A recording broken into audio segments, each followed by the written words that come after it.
Mark 4.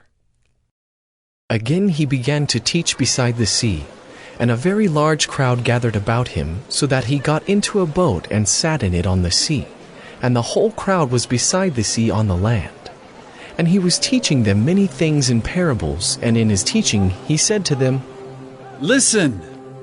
A sower went out to sow, and as he sowed, some seed fell along the path, and the birds came and devoured it. Other seed fell on rocky ground where it did not have much soil, and immediately it sprang up since it had no depth of soil. And when the sun rose, it was scorched, and since it had no root, it withered away. Other seed fell among thorns, and the thorns grew up and choked it, and it yielded no grain. And other seeds fell into good soil and produced grain, growing up and increasing and yielding 30-fold, and 60-fold, and 100-fold. And he said, He who has ears to hear, let him hear."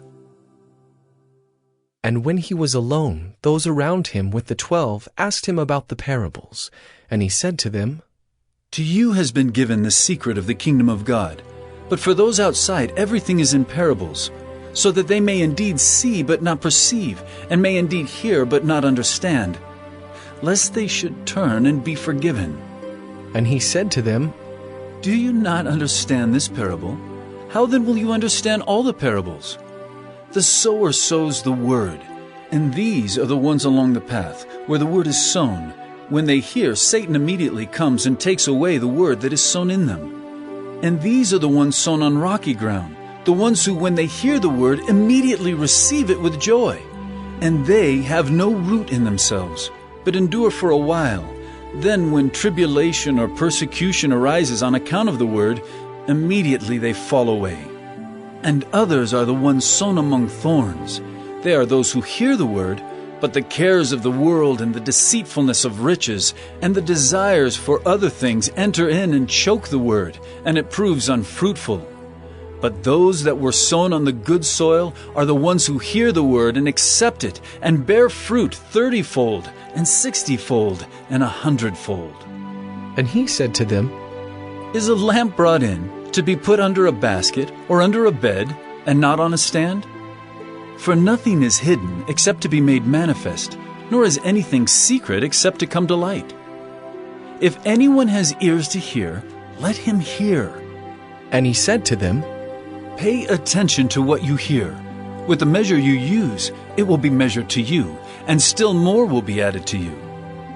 For to the one who has, more will be given, and from the one who has not, even what he has will be taken away."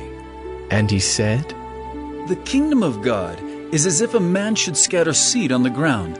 He sleeps and rises night and day, and the seed sprouts and grows. He knows not how. The earth produces by itself, first the blade, then the ear, then the full grain in the ear. But when the grain is ripe, at once he puts in the sickle, because the harvest has come." And he said, "With what can we compare the kingdom of God? Or what parable shall we use for it? It is like a grain of mustard seed, which when sown on the ground is the smallest of all the seeds on earth. Yet when it is sown, it grows up and becomes larger than all the garden plants, and puts out large branches, so that the birds of the air can make nests in its shade." With many such parables he spoke the word to them as they were able to hear it. He did not speak to them without a parable, but privately to his own disciples he explained everything. On that day when evening had come, he said to them, "Let us go across to the other side." And leaving the crowd, they took him with them in the boat, just as he was. And other boats were with him. And a great windstorm arose, and the waves were breaking into the boat, so that the boat was already filling. But he was in the stern, asleep on the cushion. And they woke him and said to him, "Teacher, do you not care that we are perishing?" And he awoke and rebuked the wind, and said to the sea, "Peace, be still." And the wind ceased, and there was a great calm. He said to them, "Why are you so afraid? Have you still no faith?" And they were filled with great fear and said to one another, "Who then is this, that even the wind and the sea obey him?"